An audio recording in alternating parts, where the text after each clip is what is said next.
Good morning, fellow viewers. This is the legendary 226. We're going to talk about the history of this breed and how it came about and how good it has been over the years, and it's been a long time. When I first met Carol Nismith, they were winning every other derby. Ray Alexander had brought me to Carol Nismith, and then we went to Mid-America. Ray Alexander won that derby. And he was advertising his roundheads as the winningest fowl in the world, and no American was contesting it. When I met up with Carol, he was again the one that was winning. And Carol was even joking. He said, breakfast time, if we stop winning, Nene will be with another group of cockers. Anyway, what happened there was Carol had mated his sweaters to Stewart chickens, which were Eugene Brown. They were the Oak Grove team. And what happened there was at the end of the season, when they started shipping chickens to Mexico, this broodcock accidentally got shipped to Mexico. And there was no way the Mexican would return it, or there was no way they could retrieve it. So what Carol did was he went back to the source and got the full brother. The full brother was just as nice, but was not winning as much as the other one.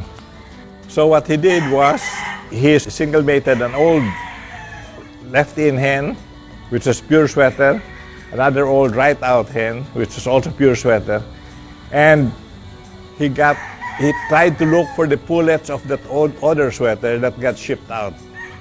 And he couldn't find but one, and her back was all scratched up.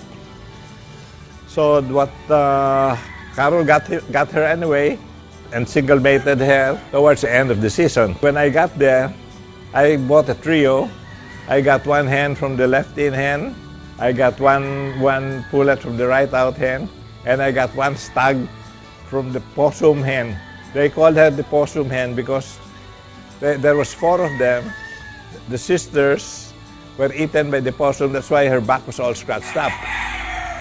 So when I got this, when I brought the trio back, I told Carol, I said, when I breed towards the other 2 hens, they're not as nice as when I'm breeding towards the son of the possum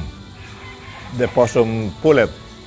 After the breeding season, the possum, they turned out the 2 old hens and the possum pullet to freshen up. There was only 1 clutch of eggs on the 3 matings. And this pullet went back to the place where the possum quickly ate her up. So there was only one hatch, 1 clutch. I think there was five stags. I think 5 stags. I got 1 stag. I had the first choice. I got 1 stag. Harold got another stag. Carol kept 2, and I think he must have let somebody else have 1. I think it was J.C. Allen. J.C. Allen was the son-in-law of Shorty Bullock. J.C. Allen bred that, and he kept it too. So every time we'd go back, I said, Carol, you know, this the one that's coming out of the possum pullet is definitely superior to any which way I breed them. And then we know now that it's superior because she was the daughter of a cock that was producing all of those winners. And they were winning every other derby. So I banded him 226. So that's how the name Possum 226 came about. It was just the number of my wing band, yeah. So when people say that they also have 226, how can they have 226 when it's my wing band? And there was not many of them. And suddenly when it became very popular, Everybody seems to have 226 and everybody seems to have Possum, but there was very little of that. This was sweater crossed over to the original old hens, and then to the daughter of that winning brood cock that got shipped to Mexico. That's how I think they maintained their genes of being winners. And I bred that cock for 11 years. And they were producing. Anybody who had just even one half of that blood was winning. And I could trace it. I could trace where all of these chickens went. Some people want to keep it a secret, but I know where all of them went. And people would get battle cocks from people that purchased from me. And when they become winners, they breed it to their chicken, and somehow it would breed on. And that was, that's difficult to find. That's difficult to find. And I attribute it to the genetics. The genetics was really very strong, and probably it was very strong in that particular rooster. These chickens came from Sweater McGuinness when he fought in probably Haverhill. He brought 4 roosters and they were yellow-legged. Sweater McGuinness only has green-legged chickens. They were wondering what Sweater did with it, that it became yellow-legged. And you know, the history says that good people got one of each.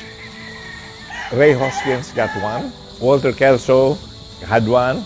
He made Cecil Davis breed it. Then those are the chickens that Cecil Davis would fight here, and they do so well. The other one that got was Harold Brown. That was his golden yard. The only bloodline that was at par with fighting with the lemons of Duke Halsey. If there's a 5th, I think, if I'm not mistaken, the 84 of Duke Halsey also had this blood. So you try to trace it. It was the yellow-legged McLean of Ray Hoskins. It was the golden yard of Harold. It was the Cecil Davis blood that Walter Kelso had. So all of these were all winning everywhere. And it must have been a fresh cross because Sweater McGuinness never had the yellow-legged chickens. So he must have put something very recent.